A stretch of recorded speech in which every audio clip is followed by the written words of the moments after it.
Hi all welcome back to my YouTube channel. So ಇವತ್ತು ನಮ್ಮಮ್ಮ ಊರಿಂದ ಅವರೆಕಾಳು ಸಾಂಬಾರು ಅವರೆಕಾಳನ್ನ ತುಂಬಾ ಕೊಟ್ಟು ಕಳಿಸಿದ್ದಾರೆ. ಕೆಲವೊಂದನ್ನು ಬಿಡಿಸ್ಕೊಟ್ಟಿದ್ದಾರೆ. ಪಾಪ ಅವರಿಗಂತೂ ಎಷ್ಟಂತ ಬಿಡಿಸ್ತಾರೆ ಅಲ್ಲಿ ಆಲ್ಮೋಸ್ಟು 2 ಚೀಲ. ನಮ್ಗೆ 2 kg ತೊಗೊಂಬಂದ್ರೆ ಬಿಡ್ಸೋಕ್ಕಾಗಲ್ಲ. ಸೊ ಅದಕ್ಕೆ ಆಲ್ಮೋಸ್ಟ್ ಒಂದು 2 ಚೀಲ ಅಷ್ಟು ಊರಿಂದ ತೊಗೊಂಡ್ಬಂದಿದ್ದಾರೆ. ಸೊ ಅದಕ್ಕೋಸ್ಕರ ಬಟ್ ತಿನ್ನೋಕ್ಕಷ್ಟೇ, ಸೇಲ್ ಮಾಡೋಕ್ಕಲ್ಲ. ಸೊ ನಮ್ಮನೆ ಹತ್ರ ಆರ್ಗ್ಯಾನಿಕ್ಕಾಗಿ ನಾವು ಗೊಬ್ಬರ ಏನು ಹಾಕ್ತೆ ನಮ್ಮಮ್ಮ ಬೆಳೀತಾರಲ್ವ, ಸೊ ಅದನ್ನು ನೆಟ್ಟಿದ್ರಂತೆ. ಸೊ ಇವಾಗ ಬಂದಿದೆ, ಬಿಡಿಸಿದಷ್ಟು ಇನ್ನೂ ಕಾಯಿ ಸಿಗ್ತಾನೆ ಇದ್ದಾವೆ ಅಂತ ಹೇಳ್ತಿದ್ರು. ಸೊ ಅದಕ್ಕೆ ತುಂಬಾ ಅವರೆಕಾಳನ್ನ ಸ್ವಲ್ಪ ಬಿಡಿಸ್ಕೊಟ್ಟಿದ್ದಾರೆ. ಅದಕ್ಕೆ ಇನ್ನೂ ಕೆಲವೊಂದನ್ನು ನಾನೇ ಬಿಡಿಸ್ಕೋಬೇಕು, ಒಂದು 2 kg ಅಷ್ಟು ನಾನು ಬಿಡಿಸ್ಕೋಬೇಕು ಮತ್ತು. ಸೊ ಅದು ಹಂಗೆ ಇದೆ. ಸೊ ಇವಾಗ ಅದರಲ್ಲಿ ಸೊಪ್ಪು ಕೂಡ ತೊಗೊಂಬಂದಿದ್ರು. ಬಟ್ ಹೀರೆಕಾಯಿನೂ ತುಂಬಾ ಇತ್ತು. ಲಾಸ್ಟ್ ವೀಕ್ ನಮ್ಮ ಹಸ್ಬೆಂಡು ಹೀರೆಕಾಯಿ ತೊಗೊಂಬಂದ್ಬಿಟ್ಟಿದ್ರು. ತೊಗೊಬತ್ತೀನಿ ಅಂತ ಹೇಳ್ಬಿಟ್ಟು 3 ಹೀರೆಕಾಯಿ ತೊಗೊಂಬಂದವ್ರೆ. ನನಗೆ ಹೀರೆಕಾಯಿ ಇಷ್ಟ ಆಗುತ್ತೆ. ಸೊ ಅದಕ್ಕೋಸ್ಕರ ಬೆಳಗ್ಗೆ ಹೀರೆಕಾಯಿ ಗೊಜ್ಜು ಚಪಾತಿ ಮಾಡಿದ್ದೀನಿ. ಹಾಗೆ ಇವಾಗ ಬಸ್ಸಾರು ಮಾಡಬೇಕು.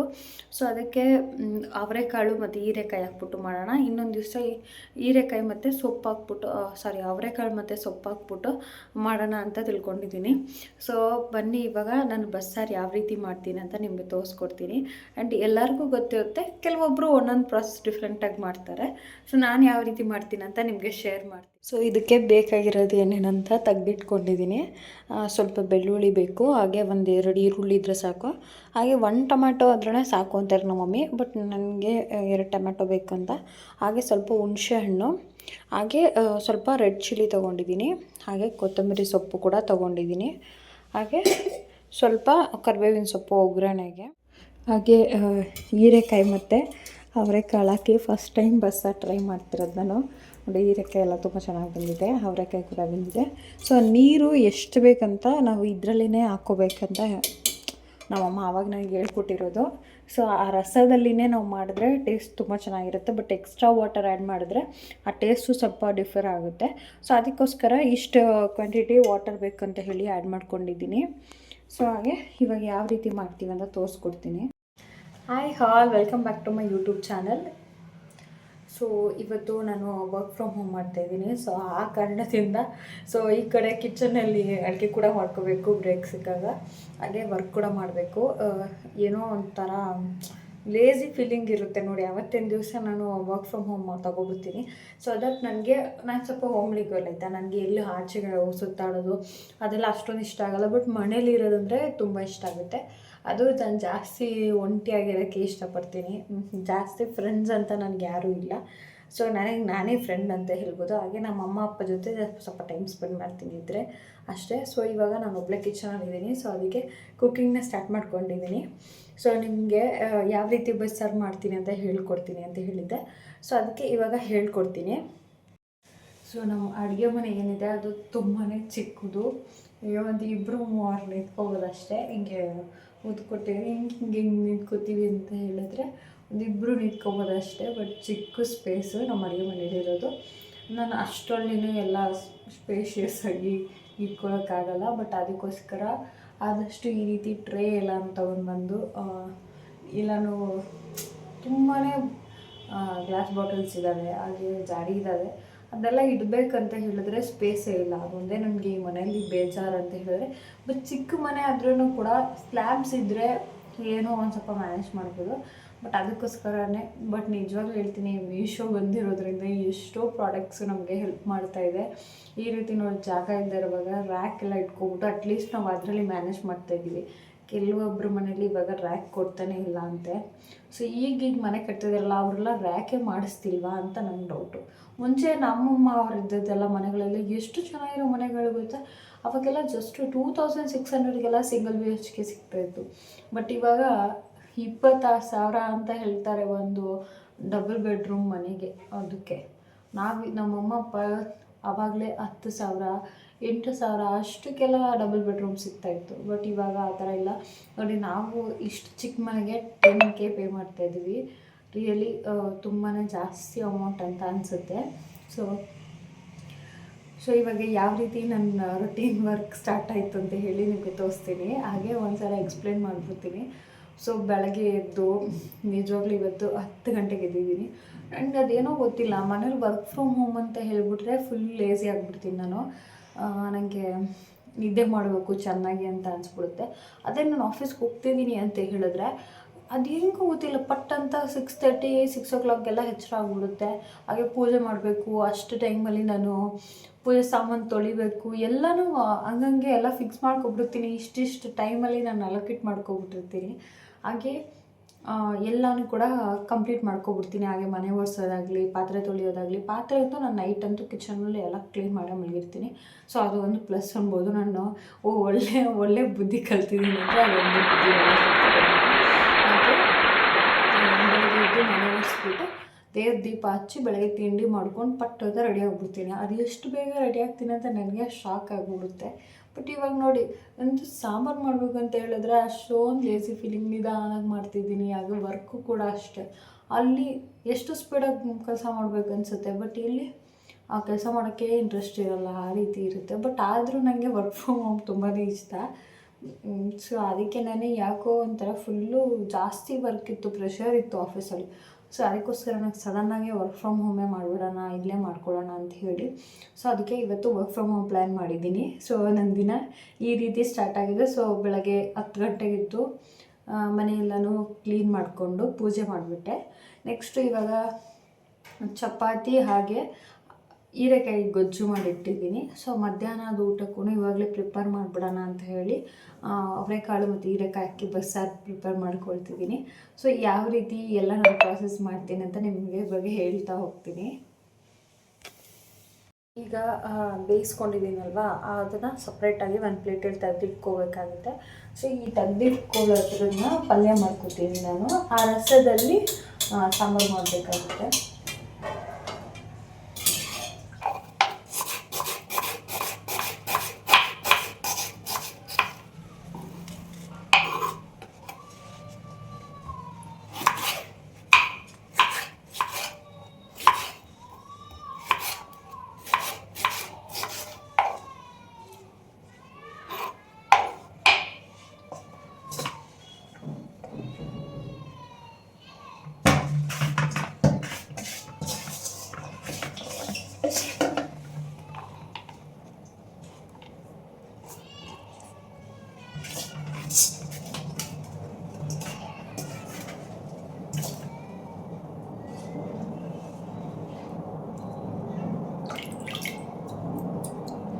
ಇದಿಷ್ಟು ಬೇಕಾಗುತ್ತೆ ನಮಗೆ ಫ್ರೈ ಮಾಡ್ಕೊಳ್ಳೋದಕ್ಕೋಸ್ಕರ.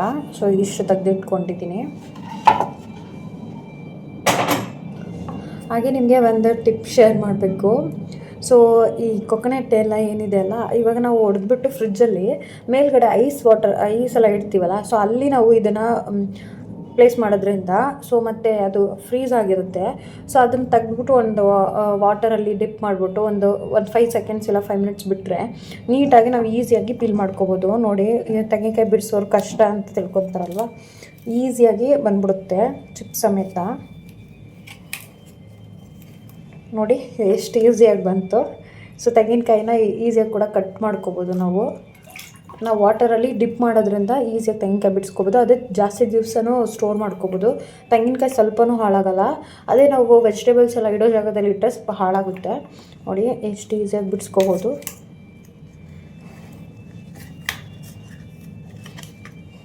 ನೋಡಿ 1-2 secondsಲ್ಲೆಲ್ಲ ಬಿಡಿಸ್ಕೊಬಿಡ್ಬೋದು.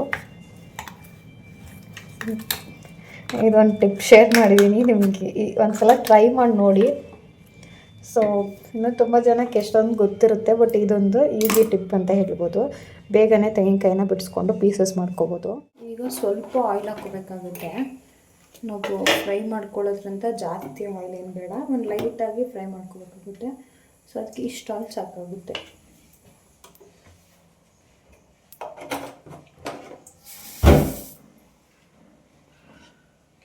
ಸೊ ಮೊದಲಿಗೆ ನಾವು ಹಚ್ಚಿಟ್ಕೊಂಡಿರೋ ಈರುಳ್ಳಿನ ಹಾಕ್ಕೊಳ್ತಿದ್ದೀನಿ.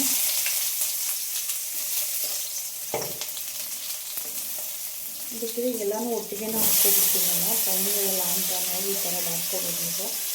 ಸೊ ಎಲ್ಲನೂ ಒಟ್ಟಿಗೆ ಫ್ರೈ ಮಾಡೋಕ್ಕಾಗ್ತದೆ.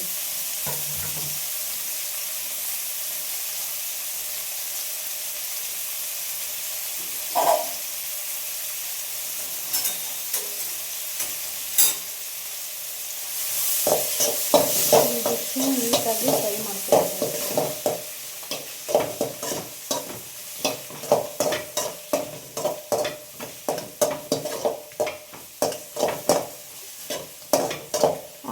ಆದಷ್ಟು ಏನಾದರೂ ಉರಿಯುವಾಗ ಕಮ್ಮಿ ಉರಿನಲ್ಲೇ ಫ್ರೈ ಮಾಡಿದ್ರೆ ಒಳ್ಳೆಯದು. ಇಲ್ಲಾಂದರೆ ಆ ರೆಡ್ ಚಿಲ್ಲಿ ಎಲ್ಲ ಹಾಕಿರ್ತೀವಲ್ಲ ಅದು ಸ್ವಲ್ಪ ಬೇಗ ಕಪ್ಪಾಗಿಬಿಡುತ್ತೆ. ಸೊ ಅದಕ್ಕೋಸ್ಕರ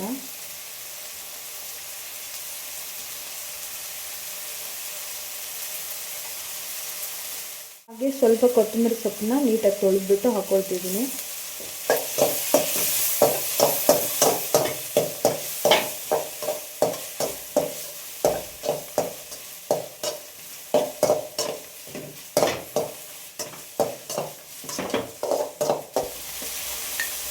ಹಾಗೆ 1 ಟೇಬಲ್ ಸ್ಪೂನಷ್ಟು ಜೀರಿಗೆ ಜಾಸ್ತಿ ಹಾಕ್ಕೊಂಡ್ರೂ ತುಂಬಾ ಚೆನ್ನಾಗಿರುತ್ತೆ. ಬಸ್ಸಾರಿಗೆ ಜೀರಿಗೆ ಇಲ್ಲಾಂದರೆ ಟೇಸ್ಟೇ ಬರಲ್ಲ.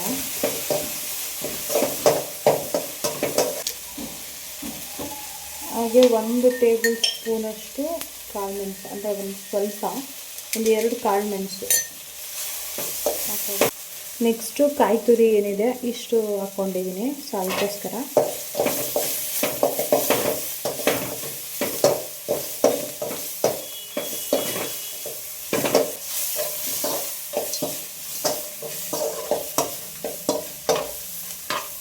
ನೋಡಿ, ಇಷ್ಟು ಫ್ರೈ ಆದರೆ ಸಾಕು. ಸೊ ಇವಾಗ ನಾನು ಆಫ್ ಮಾಡಿಕೊಂಡೆ.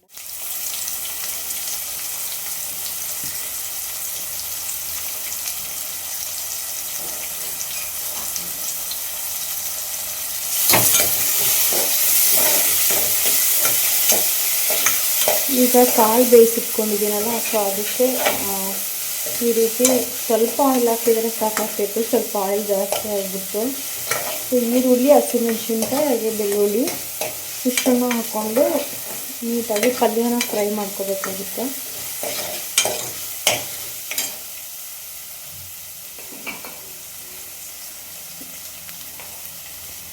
ಹಾಗೆ ಸ್ವಲ್ಪ ಸಾಲ್ಟ್ ಹಾಕೋತಿದ್ದೀನಿ.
ಸೊ ನಮ್ಮ ಮನೇಲಿ ತೆಂಗಿನಕಾಯಿ ತುರಿಯೋದಿಲ್ಲ. ಸೊ ಅದಕ್ಕೋಸ್ಕರ ನಾನೇನು ಮಾಡ್ತೀನಿ ಅಂದರೆ ಈ ಥರ ಚಿಕ್ಕ ಮಿಕ್ಸಿ ಜಾರ್ ಇರುತ್ತಲ್ಲ, ಸೊ ಅದಕ್ಕೆ ಇದ್ರಲ್ಲಿ ಹಾಕ್ಕೊಂಡು ಬ್ಲೆಂಡ್ ಮಾಡ್ಕೋತೀನಿ.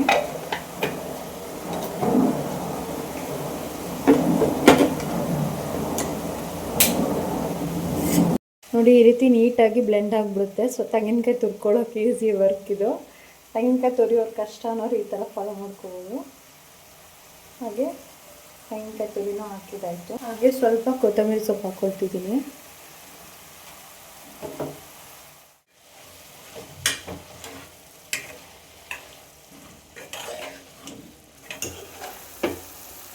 ಪಲ್ಯ ಕೂಡ ರೆಡಿ ಆಯಿತು. ಸೊ ಇದಿಷ್ಟು. ನೆಕ್ಸ್ಟು ಸಾಂಬಾರು ಒಗ್ಗರಣೆ ಮಾಡಿ ಚಪಾತಿಗೆ ಗೊಜ್ಜು, ಹೀರೆಕಾಯಿ ಗೊಜ್ಜು. ಸೊ ಈ ಥರ ಮಾಡಿದ್ರೆ ಸ್ವಲ್ಪ ಚಪಾತಿ ತಿನ್ನೋಕ್ಕಾಗೋದು. ಸೊ ಅದಕ್ಕೆ ಈ ರೀತಿ ಮಾಡಿಟ್ಟಿದ್ದೀನಿ. ಒಂದು ಮಿಕ್ಸಿ ಜಾರ್ ತಗೊಳ್ಳಿ. ಸೊ ಇದಕ್ಕೆ ನಾವೇನು ಫ್ರೈ ಮಾಡಿ ಇಟ್ಕೊಂಡಿದ್ದೀವಲ್ಲ ಇದೆಲ್ಲ ಫುಲ್ ಕಂಪ್ಲೀಟಾಗಿ ಕೂಲ್ ಆಗಿರಬೇಕು. ಇವಾಗ ನಾನು ಇದನ್ನು ಸೇರಿಸ್ಕೊತಿದ್ದೀನಿ.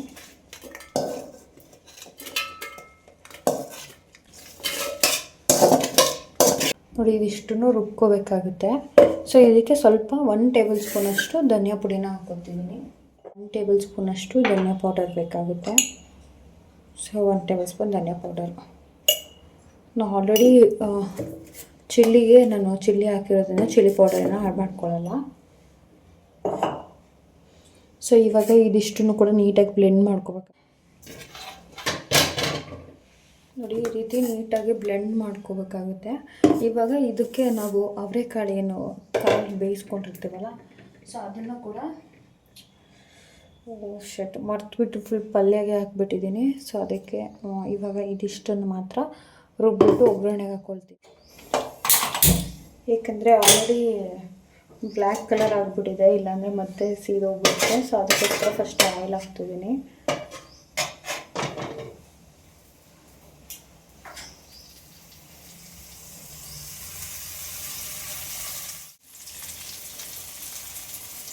మనకి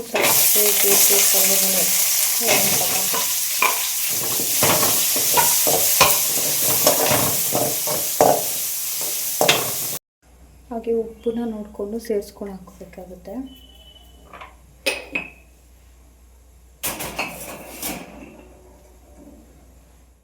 ಸೊ ಈಗ ಬಸ್ಸಾರು ಪ್ರೊಸೆಸ್ ಕಂಪ್ಲೀಟ್ ಆಗಿದೆ. ನಿಜವಾಗ್ಲೂ ಈ ಬಸ್ಸಾರು ಮಾಡೋದು ತುಂಬಾ ಟೈಮ್ ಕನ್ಸ್ಯೂಮಿಂಗ್ ಪ್ರಾಸೆಸ್ ಅಂತ ಹೇಳ್ಬೋದು. ಬೇರೆ ಎಲ್ಲ ಅಡುಗೆನ ಒಂದು 10 ನಿಮಿಷದಲ್ಲಿ ಮಾಡಿಬಿಡ್ಬೋದು. ಅದಕ್ಕೆ ನಾನು ಯಾವಾಗಾದರೂ ಈ ರೀತಿ ವರ್ಕ್ ಫ್ರಮ್ ಹೋಮ್ ಮಾಡುವಾಗ ಇಲ್ಲ ನಂಗೆ ಲೀವ್ ಇರುವಾಗ ಮಾತ್ರ ಬಸ್ಸಾರನ್ನ ಮಾಡೋಕ್ಕೆ ಮಾಡಬೇಕು ಅಂತ ಅಂದ್ಕೊಳ್ತೀನಿ. ಬಟ್ ಆ ಸಾಂಬಾರು ಇಷ್ಟ, ಬಟ್ ಮಾಡೋದು ತುಂಬಾ ಕಷ್ಟ. ಆ ಪಲ್ಯಕ್ಕೆ ಅದಕ್ಕೆ ಎಲ್ಲನೂ ಆನಿಯನ್ ಕಟ್ ಮಾಡಬೇಕು. ಸ್ವಲ್ಪ ಯಾರಾದರೂ ಹೆಲ್ಪಿಂಗ್ ಇದ್ದರೆ ಓಕೆ ಈಸಿ ಆಗುತ್ತೆ, ಬಟ್ ಒಬ್ಬರೇ ಮಾಡೋದಿದ್ರೆ ತುಂಬಾ ಕಷ್ಟ ಆಗುತ್ತೆ. ಈಗೆಲ್ಲ ಮಾಡಿದೆ, ಬಟ್ ಫುಲ್ಲು ಎಲ್ಲ ಗಲೀಜಾಗಿದೆ. ಸೊ ಅದಕ್ಕೆ ಎಲ್ಲ ಒಂದು ಟೈಮಿಂದ ಕ್ಲೀನ್ ಮಾಡ್ಕೊಂಬಂದ್ಬಿಡೋಣ. ಸೊ ನೀವೇ ನೋಡ್ತಿರ್ಬೋದು, ಫುಲ್ಲು ಇಲ್ಲೆಲ್ಲ ಹಡ್ಕೊಂಡ್ಬಿಟ್ಟಿದ್ದೀನಿ. ಎಲ್ಲನೂ ಕ್ಲೀನ್ ಮಾಡ್ಕೋಬೇಕು. ಸೊ ಬನ್ನಿ ಇವಾಗ ಪಟ್ಪಟ ಅಂತ ಕ್ಲೀನ್ ಮಾಡ್ಕೊತೀನಿ.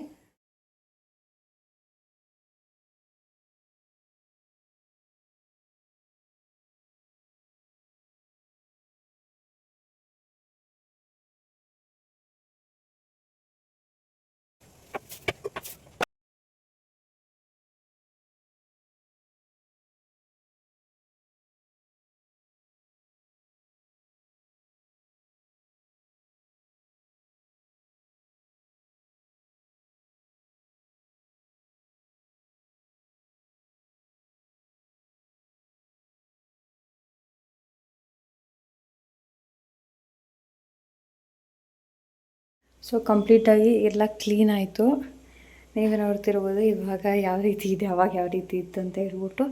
ಸೊ ನೆಕ್ಸ್ಟ್ ಇವಾಗ ಸಾಂಬಾರು ಕೂಡ ರೆಡಿಯಾಗಿದೆ. ಬಸ್ಸಾರು ಟೇಸ್ಟ್ ಏನೋ ಓಕೆ ಅಂತ ಅನಿಸ್ತು. ನೋಡೋಣ, ಇನ್ನೂ ಕುದ್ಮೇಲೆ ಟೇಸ್ಟ್ ನೋಡಿದ್ರೆ ಗೊತ್ತಾಗುತ್ತೆ.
ಸೊ ಈಗ ಡಿಪ್ ಕ್ಲೀನ್ ಎಲ್ಲ ಮಾಡಿದ್ದಾಯಿತು, ಕಿಚನ್ ಕ್ಲೀನ್ ಎಲ್ಲ ಮಾಡಿದ್ದಾಯಿತು.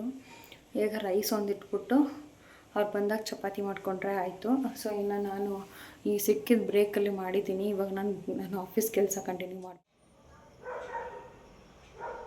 ಸೊ ಇವಾಗ ಪೂಜೆ ಎಲ್ಲ ಕಂಪ್ಲೀಟ್ ಆಯಿತು. ಹಾಗೆ ಜಸ್ಟ್ ಇವಾಗ ಲಾಗೌಟ್ ಮಾಡಿದ್ದೀನಿ. 6:30 ಆಗಿದೆ. ಸೊ ಅದಕ್ಕೆ ಪೂಜೆ ಕೂಡ ಮಾಡ್ಕೊಂಬಿಟ್ಟೆ. ನಿಜವಾಗ್ಲೂ ಇವತ್ತು ಕೆಲಸ ಅಂತೂ ತುಂಬಾ ತಲೆನೋವು ಬಂದ್ಬಿಟ್ಟಿದೆ. ಅಷ್ಟೊಂದು ಕೆಲಸ ಅಸೈನ್ ಮಾಡಿದ್ದಾರೆ. ಬಟ್ ನನ್ನ ಕೈಯಲ್ಲಿ ಆದಷ್ಟು ಮಾಡಿದ್ದೀನಿ. ಇನ್ನು ಮಿಕ್ಕಿದ್ದು ನಾಳೆ ಮಾಡ್ಕೊಳ್ಳೋಣ ಅಂತ ಹೇಳಿ ಇವತ್ತು ದೇವ್ರ ದೀಪ ಹಚ್ಚೋಣ ಅಂತ ಹೇಳಿ ದೇವ್ರ ದೀಪ ಹಚ್ತಿದ್ದೀನಿ. ಸೊ ಮಧ್ಯಾಹ್ನನೇ ಅಡುಗೆ ಎಲ್ಲ ಮಾಡಿಟ್ಟಾಯಿತು. ಸೊ ಇವಾಗ ಏನು ಕೆಲಸ ಎಲ್ಲ ಸ್ವಲ್ಪ ರಿಲ್ಯಾಕ್ಸಾಗಿ ಕೂತ್ಕೋಬೋದು. ವರ್ಕ್ ಫ್ರಮ್ ಹೋಮ್ ಇದ್ದರೆ ಒಂದೇ ಒಂದು ಬೆನಿಫಿಟ್ ಏನಂತ ಹೇಳಿದ್ರೆ ಅಡುಗೆ ಮಾಡೋದು ತಲೆನೋವಿರಲ್ಲ. ರಾತ್ರಿ ಬಂದು ಸ್ವಲ್ಪ ರೆಸ್ಟ್ ಮಾಡ್ಬೋದು. ಸೊ ಹಾಗೊಂದೇ ನನಗೆ ಖುಷಿ. ಬರೀ ಏನಕ್ಕೋಸ್ಕರನೂ ಖುಷಿ ಇಲ್ಲ ವರ್ಕ್ ಫ್ರಮ್ ಹೋಮು. ಮನೇಲಿದ್ದರೆ ಅಲ್ಲಿಂದ ಒಂದು ಅಡುಗೆ ಮಾಡಬೇಕು ಅನ್ನೋರಿಗೆ ನಿಜವಾಗ್ಲೂ ಕಷ್ಟ ಆಗುತ್ತೆ. ಅದೇ ಯಾರೋ ಅಮ್ಮ ಅಪ್ಪ ಎಲ್ಲ ಜೊತೆಗೆ ಇದ್ದವರಾದ್ರೆ ಅವ್ರು ಮಾಡಿಟ್ಟಿರ್ತಾರೆ, ನಾವು ಬಂದು ತಿಂದು ಮಾಡ್ಕೊಡೋದಂದ್ರೆ ಏನೂ ಅನಿಸಲ್ಲ.